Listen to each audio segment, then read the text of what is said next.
Poor Titus. I join many of the lectionary commentators who know that Titus is probably the least chosen reading for Christmas Eve. With the wonderful prophetic word to the people who walked in darkness who have seen a great light, to the gospel story of the birth of Christ, Titus is a brief and overlooked reading on this night of all nights. But Titus is clear about the purpose of this glorious evening. Revealed was the grace of God for the rescue of all human beings. It disciplines us. Hear those words. It disciplines us. Bids us to engage in certain practices and disciplines. Throughout my ministry, I've been edified by the spiritual, educational, physical, and personal disciplines that busy leaders are committed to. Physical and spiritual fitness and focus are as critical as continuous education and reflection. Titus reminds us that the grace of God is what disciplines us for this work, and the marks of it are disowning godlessness and worldly lusts and to live a sensible, honest, and godly way. Christ died to set us free from every wrong and to cleanse us for Himself, a people who are enthusiastic for fine deeds.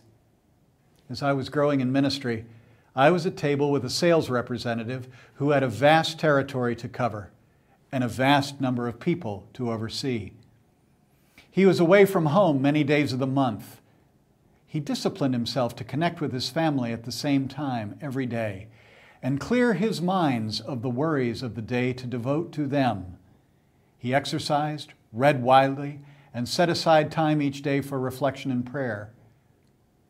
His question while we were at table was about how I engaged my work life aside from the 1 hour that everyone saw me work on Sunday morning. All right, he gave me 2 hours because he knew that I taught Sunday school. I thought I needed to match him with my busyness, and so I set out to fill out the week.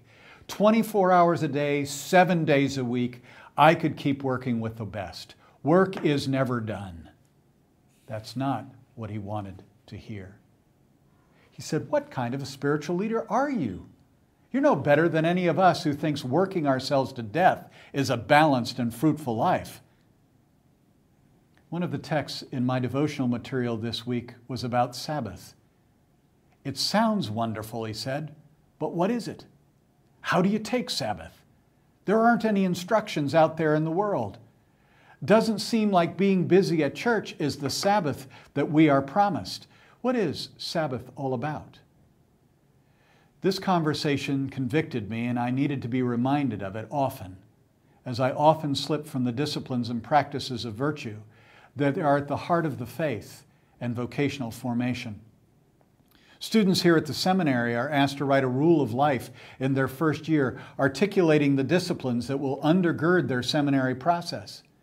We ask them to write it a second time when they go out into the field education practices of ministry, and a third time as they're set to graduate. Each year it seems to become harder and harder to think about the time for the disciplines, because the time for work encroaches. Many give up and think of them as just one more thing to do, one more burden, rather than what Titus sees as the disciplines of a transformed life. The demands of the job of ministry or of any other profession can overwhelm and distract from the disciplining grace that nurtures and feeds the body, the mind, and the soul, and transforms us daily for leadership under the Holy Spirit. One colleague talked of the discipline of Sabbath as stealing time from the culture of 24/7 to offer it to God and to seek God's guidance. And in Titus' case, the grace of God who has saved us and will pour out grace upon grace for the good work to which we are called in whatever vocation we have chosen. In the rush of Christmas each year, my grandmother would have us sit to read Luke's birth narrative. And each year, when we came to the 19th verse of the 2nd chapter, "And Mary kept all of these things and pondered them in her heart," Grandma would say, "That is my favorite verse." In the frantic reality of the first years of the infant Jesus' life, made more so by a life on the run in Egypt, this key verse leads us to the importance of Mary's disciplines of faith, the key disciplines that open us to the grace and leading of God, and a reflection upon how God has been manifested in our lives and where we are being led to go. Blessed Christmas to you all. Hello, my name is David Ahn, Administrative Coordinator for the Institute for Transforming Leaders and Communities.